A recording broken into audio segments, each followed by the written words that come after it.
After the completion of this course, you should be able to identify the impact that shift length and scheduling rotations play in fatigue management, identify the signs and effects of fatigue, identify fatigue management strategies, and identify off-duty activities that can lead to fatigue at the workplace.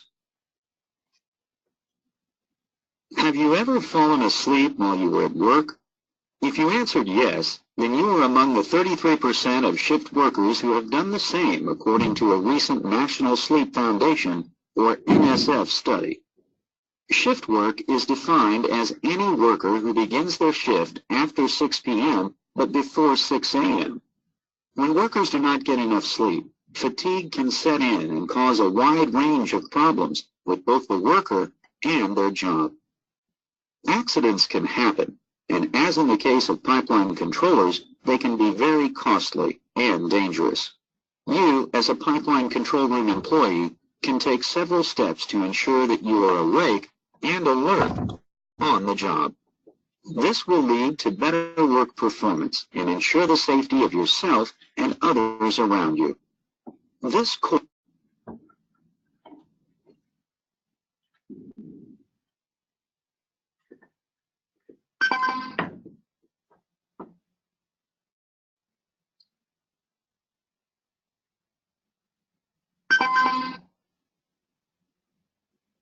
fatigue is a condition characterized by a lessened capacity for work and reduced efficiency of accomplishment, usually accompanied by a feeling of weariness and tiredness. Fatigue usually occurs when someone has not gotten enough sleep. We have all probably experienced this at one time or another. It's the feeling that you just cannot keep your eyes open any longer while sitting behind your desk at work, and you feel like you are fighting a losing battle to stay awake. Fatigue can lead to a multitude of problems, such as a lack of productivity at work, which could cause you to lose your job, or, even worse, be responsible for an accident that occurred after dozing off. NSF, although acknowledging that sleep needs vary from individual to individual, claims that the average adult needs 7 to 9 hours of sleep at night. It takes an average of 8 hours for the average adult to fully recharge and recover from the previous day's labor and activities. It is during sleep that the body secretes a growth hormone that is essential for tissue repair. Without sleep, we would literally wear our bodies down to a breaking point. Think of your body as a car and sleep as a tune-up. Your body needs a daily tune-up. It cannot keep going and going without breaking down at some point. Sleep occurs in 5 stages, and each stage has a different effect on your body. Stages 1 through 4 make up 75% of sleep time. Stages 3 and 4 are when tissue repair occurs and are the deepest and most reparative stages. The most important stage of sleep is the rapid eye movement stage, also known as REM. REM first occurs about 90 minutes after you initially fall asleep and recurs about every 90 minutes thereafter. REM sleep provides energy to the body and brain and supports daytime performance. Also, the levels of the hormone cortisol dips at bedtime and increases overnight, which allows you to be more alert in the morning. REM is also the stage of sleep in which dreaming occurs. There are certain signs for which you should be on the lookout that indicate you could be experiencing fatigue. For shift workers, the high-risk times for fatigue to set in are between midnight and 6 a.m. If you are constantly yawning, involuntarily nodding off, having trouble focusing, poor coordination, or difficulty with short-term recall, then you could be fatigued.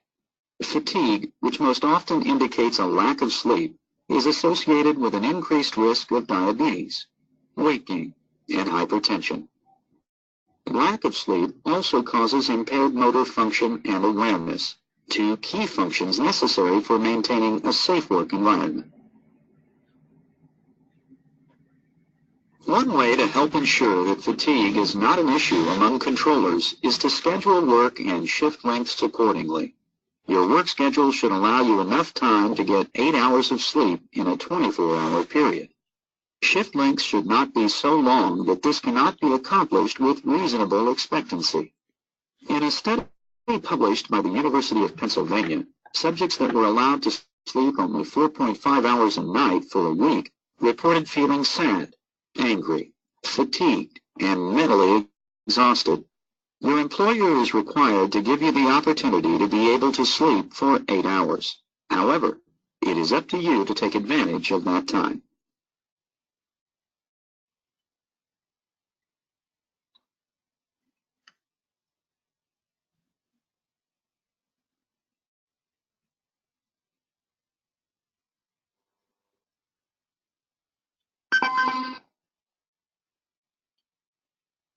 As we have discussed earlier, your employer is required to provide you with enough time to get 8 hours of continuous sleep at night between shifts. It is your responsibility to take advantage of this time. It is up to you to make sleep a priority in your off-duty time. Just like beginning a new exercise routine or making an effort to eat healthier, it takes work and dedication, but the benefits are well worth it.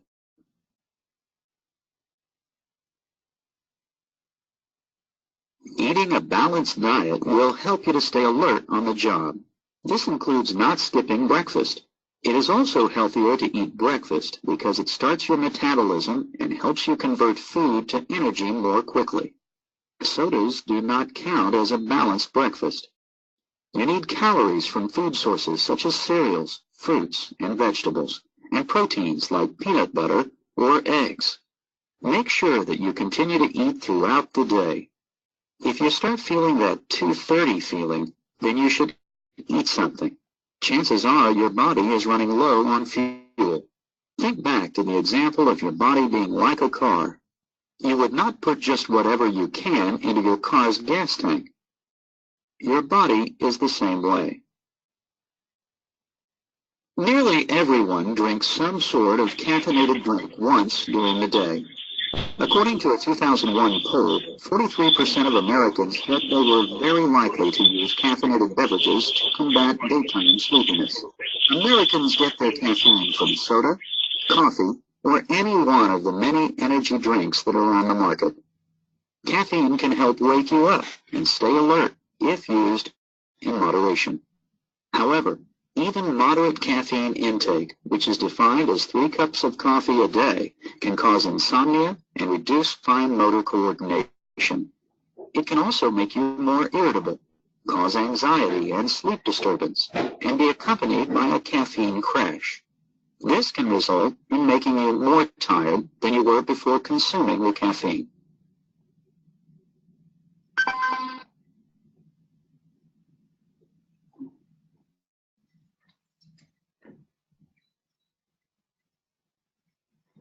Regular exercise can help fight fatigue and keep you alert. There is a growing number of researchers who have found that people who are often fatigued can raise their energy levels with regular exercise. Exercise will also help you expend some of your leftover energy throughout the day. This can help you fall asleep more easily and stay asleep, which means you are more likely to wake up refreshed in the morning. You should exercise regularly, but avoid exercising right before bedtime. This can actually make it more difficult to fall asleep because of the adrenaline your body secretes when you work out. Exercise can also increase your mental ability and help you be more cognitive. It can also help with your reasoning skills. There are several studies that show that people who exercise regularly score better on exams than people who do not exercise regularly. Some people believe that alcohol helps them to fall asleep and stay asleep longer. Some people will drink alcohol right before bedtime to help them fall asleep because after its initial stimulating effects, alcohol's sedative effects will take hold and can decrease the time needed to fall asleep. However, this sleep is not natural and is often disrupted which will leave you feeling tired the next day. Reduced alertness can increase alcohol's sedating effects, especially in shift work. It is best to fall asleep naturally, without the help of alcohol or other sleep aids, to ensure not only the quantity, but also the quality of sleep.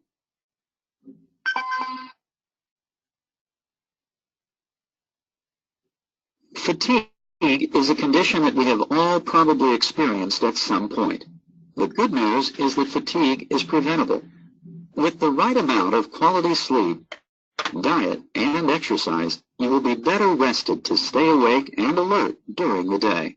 You should now be able to identify the importance of shift length and scheduling rotations to allow for 8 hours of continuous sleep, fatigue mitigation strategies, off-duty activities that contribute to fatigue, and the signs and effects of fatigue. Again, sleep is the most important factor in reducing fatigue in the workplace, so make time to get your 8 hours of sleep every night.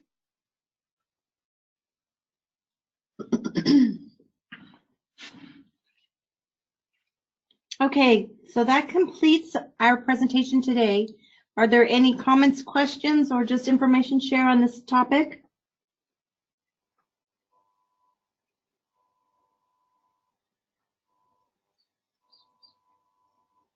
Alrighty, guys, thank you so much for that. Let's move on. Joey Ashudu is up on deck next.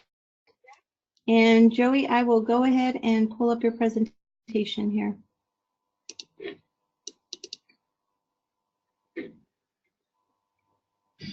Sounds good. Thank you, sir.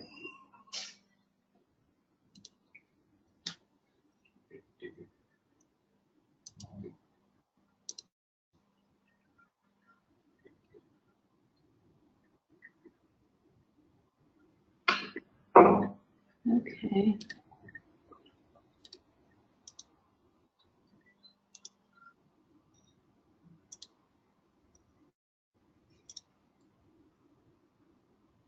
Okay, sir, you're ready to roll. Can you get a single page view, Ramona? Okay, there we go. Okay, so the first thing I want to do is I want to give a shout out to Darren Churchill, Darren Miner, Matt Thomas, and Anthony Diaz, as because on the project that we were on, Los Lunas, there was a lot of talk about these tiny details, and I asked all of them to help give me some information, and they were all gracious enough to do that. So my topic is on the tiny details. Next slide, Ramona.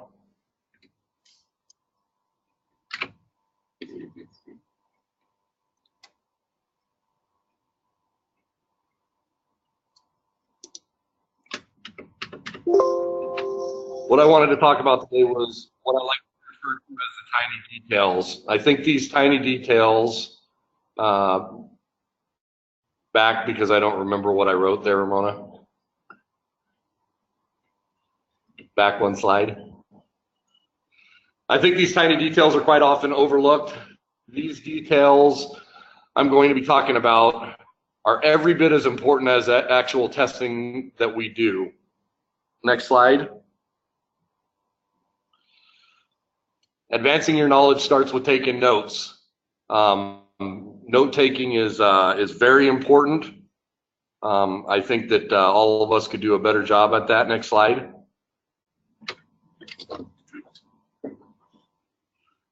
So sitting one day, I started to think about what it actually was that we were teaching and being taught. I thought about some of the old timers that I was lucky enough to spend some time with on projects, and what some of the things were that these guys harped on me about when I was first starting out. One time I was actually asked by one of these guys, some of you know him, Harry Knapp. He looked at me and said, "Am I wasting your time?" And obviously I looked at him and said, "No." And his reply was, "Then why aren't you taking notes?" Back then it was almost a crime not to have a pen and a paper when learning from these old timers. To this day, I personally have a stack of sweat soap composition notebooks from working with these guys. This is just one tiny detail we can all do a better job at. Next slide. Communication, whether it's in person, over the phone, text message, or email. I do not believe there's such thing as over communicating. Ask questions. WES has the personnel that can help you. This is really for the new guys. Don't be afraid to reach out and call anybody. And if you question the answer that you're getting, call somebody else. Everybody is willing to help you. Next slide.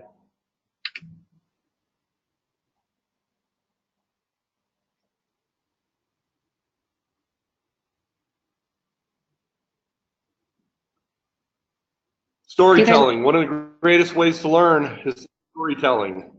We have all been on projects telling stories. These are what usually you remember most about a specific project. So take a minute to think back about one of those stories that helped you to learn or remember how to perform one of your job functions. This can be a very powerful tool. To survive, you must tell stories. I can tell you that I probably ramble on projects, especially with new guys, about sitting with a Derek Dahlstrom at a bar and learning on a napkin how to test a transformer. You know, sitting with Jason Carlson, so on and so on. And from a lot of that after work storytelling, I learned a lot about what it is that we do. Next slide.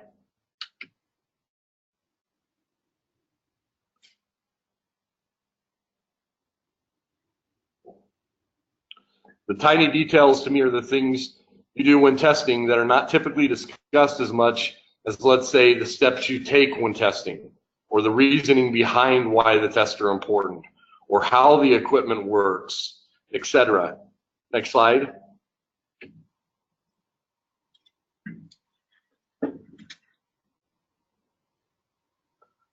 Some of the things I'm referring to is, and this has a lot to do with the job that we are currently on. I'm referring to current transformer, shorting pins, the screws, the wire labels, the wire connections, the plastic shorting block screw covers, etc. Potential transformer covers, screws, wire labels, wire connections, etc. Next slide.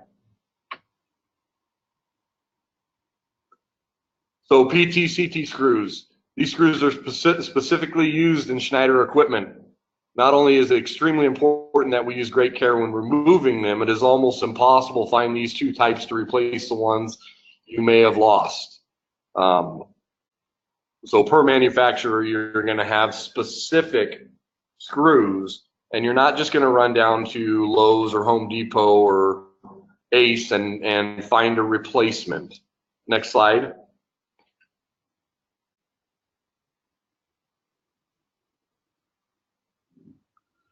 Again, removal of screws and using the right tool when performing this function. You have to know how to choose the right screwdriver. A drill is not always the best option. Don't drop them, but if this happens, it's extremely important that you find them. You don't just replace a lost one. The removal of shorting pins and their placement in their holder once removed.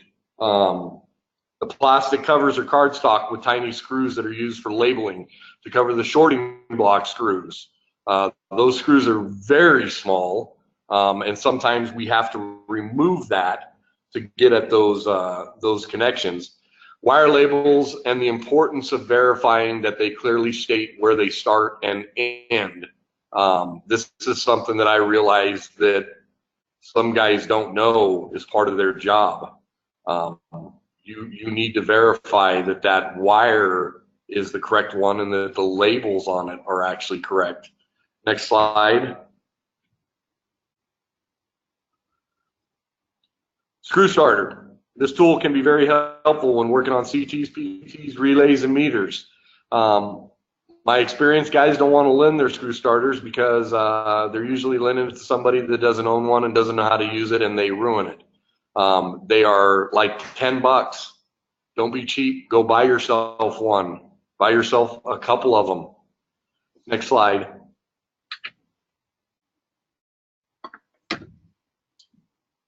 Circuit breakers, be prepared. Every technician should have a tweaker in their tool bag to use when being tasked with testing breakers.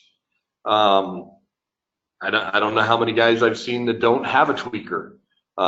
Very important. You need to have that to adjust settings. You need to have that to remove some of the plastic covers. Again, and those screws are very tiny, very easy to lose. Next slide.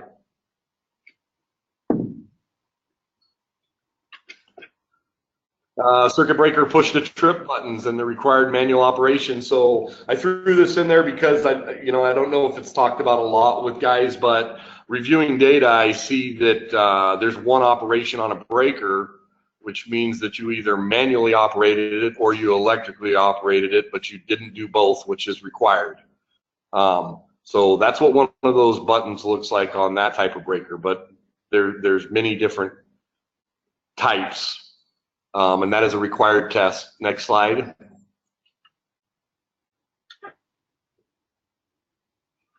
Trip unit covers and the tiny screws at times need to be removed. So that one right there is hinged, but we all know the ones that have the tiny screws to remove them.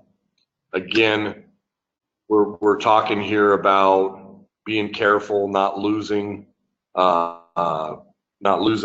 equipment, and again, you don't just replace them. You have to let somebody know.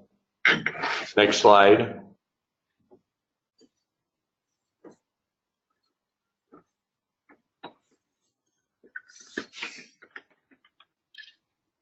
Along with the closing handle extensions, lugs, screws, and so on and so on. Also remember that you should never measure a breaker when it's connected to the high current test set. And somebody on the Los Lunas job actually did that, and I believe I did it myself many years ago. So something good to remember. Next slide.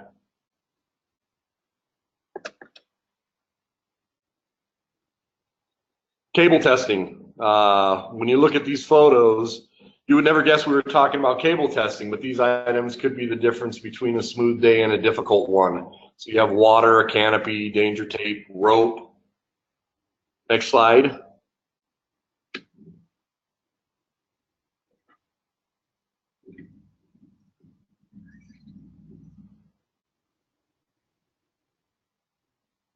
And then here's some dust covers and caps, and these were actually grounded. This is just something else that you can use when you're testing cables that will make your life easier. So some of the pictures on the previous page, I bring that up because I've been on jobs where guys, and the way that I learned, you think that for cable testing, you need to wrap the connection, you need to tape the connection, you need to put the connection in PVC pipe or something. And I was taught a long time ago that a piece of rope around one side of the door, around the cable, around the other side of the door, testing it in open air is the easiest way and most efficient and will work a vast majority of the time. Next slide.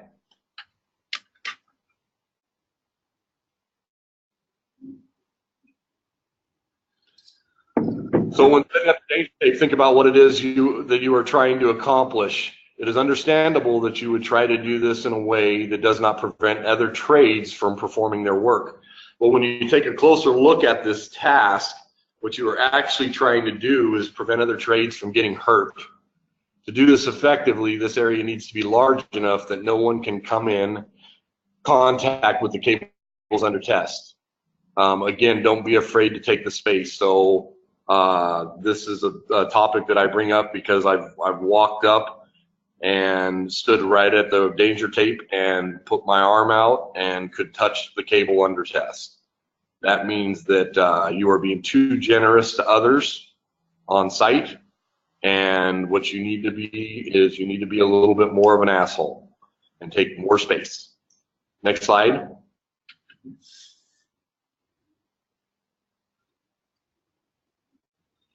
Switchboard, panel board, and the visual inspection of the entire piece of equipment.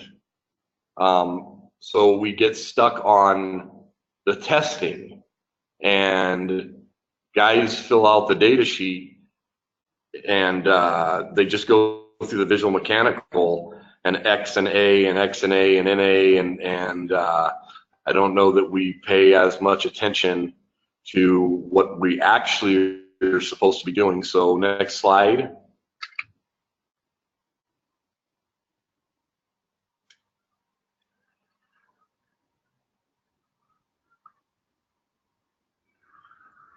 What is it that I need to inspect? So there's some switchgear. Next slide.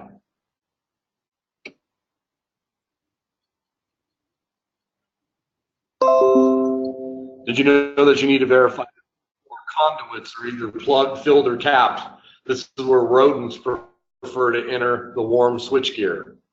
How about signs of arcing or tracking? You are actually responsible for looking at both sides of the insulators, bus, breadboard, etc. Not just what's right in front of you. You actually have to dig into the gear and get in and look at all sides.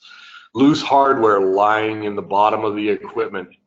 I promise you, if you take it out and someone else had specifically put it there, they will find a way to put it back there. So your responsibility, you take it all out. Loose connections that are not always easily visible. You need to perform some tug tests. So I learned on this job that guys didn't realize that you are supposed to verify all the wiring.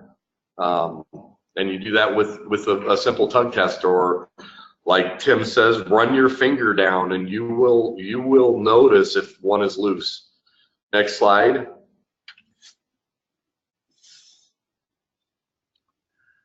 So housekeeping and organization. We talk about these two topics often, but do you really take the time to think about them? I'm very big about trying to test in an organized way. Number one, if you work clean and organized, everyone sees it. The client sees it, other trades see it, the guys that you're working with see it. Number two, moving from area to area is easier when you're clean and organized. It doesn't seem like you're just cleaning up all day long. Number three, no mess equals less stress. And I believe in this 100%. And I hope that guys are learning this. Next slide.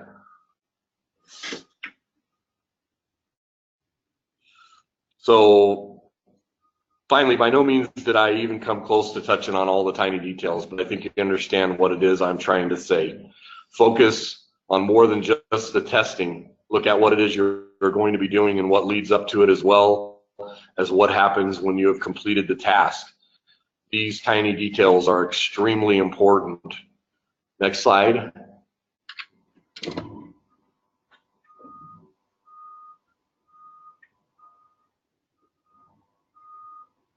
Oh, wait a second. There's one more event. That looks a little bit like Tim Closterman. Next slide, please. Data and reporting. The data you provide is your business card. It is the product that we are contracted to provide the customer. Next slide.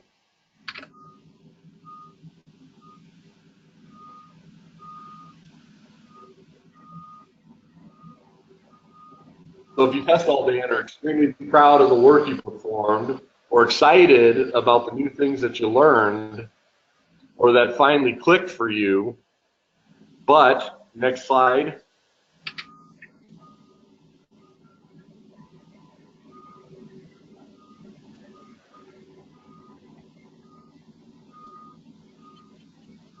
your data is suspect, take the same ownership you did in testing with your data. You probably are not going to want to leave your business card with someone if your name is misspelled, or if your contact number is incorrect.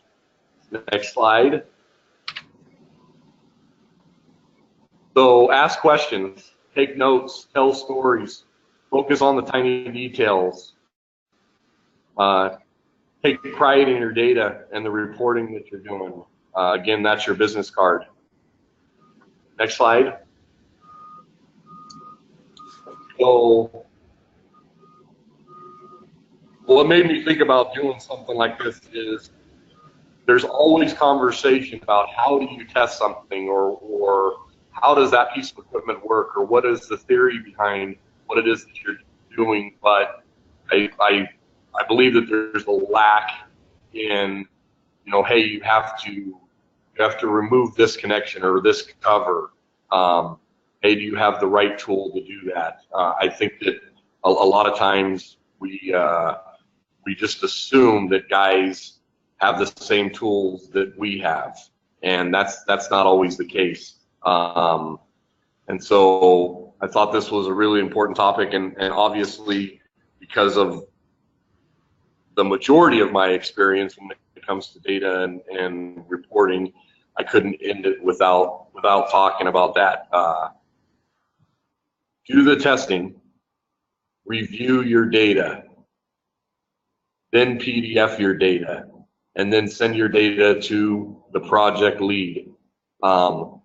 Looking at a project lead and saying, hey, I'll get this to you later because I want to review it, is incorrect. There's never a time when you should be doing that. You should be doing it while you are doing the job. I don't know that anybody wants to have to go home and review data.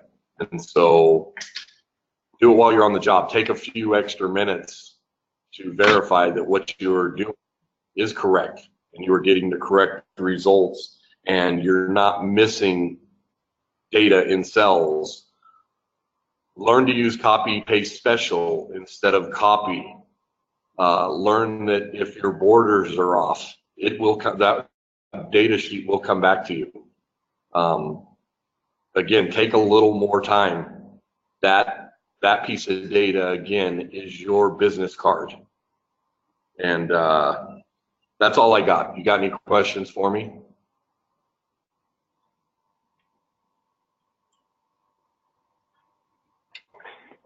Hey, Joey, this is Matt. Hey, Joey, Oh, go ahead, Jason. I was just going to say, the one thing I would add to your slides is it's extremely important to use your reference materials. These are where the tiny details can also be found. Trip curves, NETA, Gill book, any of that.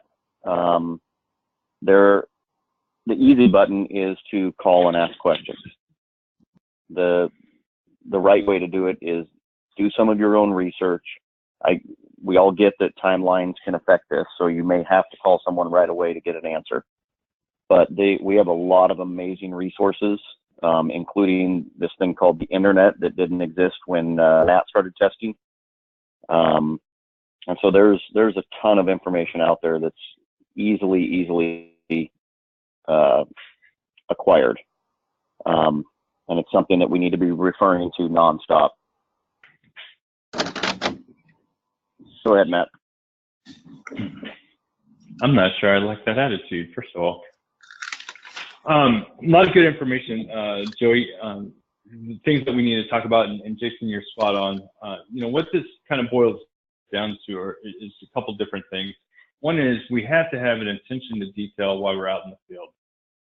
It's extremely critical that we go in each and every day and we're looking for these things. That, everything that Joey mentioned, when we're out, it's not a matter of just, taking one of our test sets, running a couple tests, wrapping it up, moving on to the next one.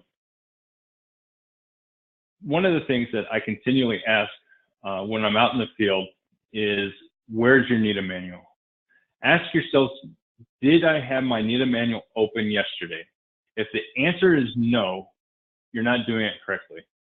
If you're a site lead on a project, walk around, ask them, where's your NETA manual? If it's not running in the background of their computer, then they're not doing it correctly. Most of the people that are on this call are NETA 1s or some NETA 2s.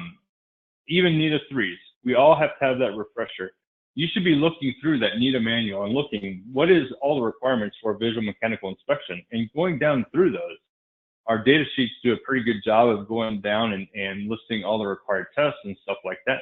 But if you don't know those, you need to pull that NETA manual open and make sure that you understand. The NETA manual also gives you tolerances. It gives you a bunch of different things that you should be looking at. Don't assume that, oh, I've done 1,000 of these, I know what I'm doing now. So I challenge all of you, have that NETA manual open. If you're a site lead, walk around. Where's your NETA manual? If you don't have a hard copy, it better be an electronic copy running in the background, which we all should have. The other thing that this comes down to is really having a firm understanding, a fundamental understanding of what it is that we're out there to do. A couple of things. One is we're out there to verify that the equipment safety, so that it's not going to damage other equipment, personnel, that whole gamut. Safety is first and foremost the most critical thing we do. The second thing is uptime. So we're out there trying to verify that this piece of equipment is going to continue to operate, and they're not going to have it, with a certain amount of certainty that we're, that didn't sound exactly right, a certain amount of certainty, that they have to have a certainty that their equipment is going to operate and for long term. If it's not, especially on ATS, these are warranty issues. The client needs to be able to go back to the manufacturer and get a credit, get their equipment replaced, get it retested. The third thing that we're out there to make sure of is that the equipment itself is not posing any other hazards or risks. That, we're out there, and when we walk away, the client has a pretty good understanding that they're able to energize. They're not going to have an arc flash. They're not going to have equipment that is shorted or grounded or anything like that, that it functions as designed. And so we have to keep that in mind. If we're out there and we drop a screw, where's that screw? Where did that screw end up? Did it end up in a circuit breaker? Did it end up in the bottom of of the switchgear?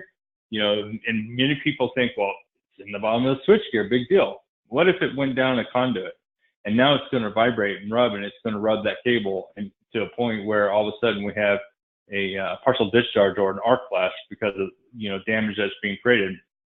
So things aren't as simple as black and white. These things have to be looked at. So attention to detail has to be increased, improved. We have to make sure, I like your comment, Joey, take notes. I've looked at Joey's notes before. He's got them right on his iPhone. And back in the day, he mentioned Harry Knapp and a couple other people that people know. He would go and Joey didn't know what he was doing. He was just taking notes. And now when he looks back at it, he's like, I can't believe I wrote that note down. But it's something that reminded him so that he knew what to do on the next one. And I highly encourage all of you, if this is a new career for you guys and you guys are getting, accustomed and up to speed, do that. Site lead. Do what Joey said. If you're trying to explain something and the guy doesn't have a notebook writing these things down, ask him. We have to have ownership over our own careers and our destinies. And so another thing that Jason brought up was there are a lot of resources out there. I disagree. The internet was around. Al Gore had already invented that, so I had the internet. I just couldn't afford it. But there's a lot of resources out there that we can tap into. We have the internet. We have Paul Gill book. How many people have looked at the Paul Gill book recently? You guys are out testing transformers, CTs, PTs, switchgear, you name it. It's in Paul Gill, and there's a lot of information in Paul Gill. So, just throwing it out there. Ask yourselves, do I even know where my Paul Gill book is? Do I know where to locate it on my computer? Everybody should have an electronic version. If you're not looking at that regularly, especially for testing that you're currently doing, then are you actually doing what you need to be doing? These are, things that we have to, again, take ownership in our own careers and our own destinies and have a little bit of pride. So, there's a lot of things, a lot of good information in this. Everybody should be reflecting on this today, and as they go into this week, ask yourself, what could I do better? Do I really have that attention to detail? Am I really able to walk away from this, put my name on that data report, and have the utmost certainty that that equipment is ready to be energized. I have a lot of pride in my work, my craft, and if I want to put my name on something, I want to ensure that equipment is what we were contracted to perform. So ask yourself those questions. If the answer is no, then fix it. You know, make sure that you have those manuals. Make sure that you're looking at Paul Gill. Ask questions. If you don't know, ask questions. I promise you, you're not the only person. Nobody was born knowing NETA. Nobody was born knowing how to do this stuff. We all ask questions, and a lot of this is OJT stuff. There's not a school that's out there that really trains on what we do. And so a lot of this, we just have to, you know, take what the information that from past, you know, older guys and take that and make it our own, apply it to whatever we're trying to do out in the field, and become a much better technician. So again, challenge yourselves, ask those questions, and you'll be better off for it, I promise you.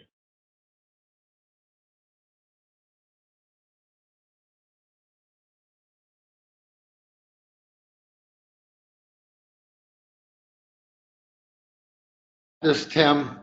One other thing I would like to touch on is our data sheets and our reporting process. You know, I think most people know I'm actually down in White Sands, New Mexico, working for a government agency. And I went through a meeting the other day with them, and they come out and they said, well, they wanted a spreadsheet on all the NETA required testing. And then they come out and said they wanted a spreadsheet on all the tolerances. Then they come out and they said they wanted a spreadsheet on the differences between the NETA tolerances and the manufacturer's tolerances. And once they started going with all these different things that they wanted us to do, I said, well, here, let me do this for you. And I sent them all an example test report of, you know, how we fill out our data sheets completely, right? And once they got our data sheet that was completely filled out, they looked at it and said, you know what, you're right, we don't need any of these spreadsheets. You guys already have everything on your data sheets. So we're very happy with you guys just turning in your report. So again, to stress the importance of us doing our jobs and checking that data, one, checking the data sheets, making sure everything is correct on there, and that we just don't leave empty boxes, we don't leave empty spaces, and we do our job diligently at that.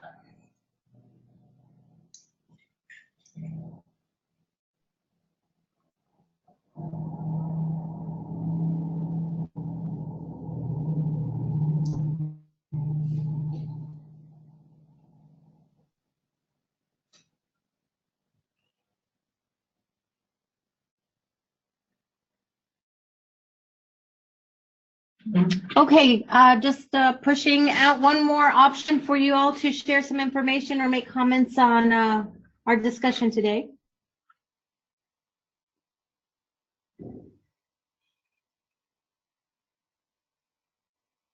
I will add one more thing. No offense to Matt, Tim, or myself, it gets kind of old hearing our same voices, so it would be nice to have other guys throwing in some questions on all these different topics that come up. So feel free to jump in and make a comment or ask a question. Hey, I'll jump in. This is Joey again. I'll say one more thing. So for all you guys that get reports back from me, I do not want to send a report back to you. But if you are getting a report back, think about why you're getting it back and make that change. Ultimately, the new issues that come up in reports, everybody makes mistakes. I make mistakes all the time. But if you get a report back and the last 10 reports you've gotten back was the exact same issue, take responsibility. Change your bad habit. Make a change in the way that you're doing it, because I get tired of continually telling you that you're doing this one thing wrong every single time.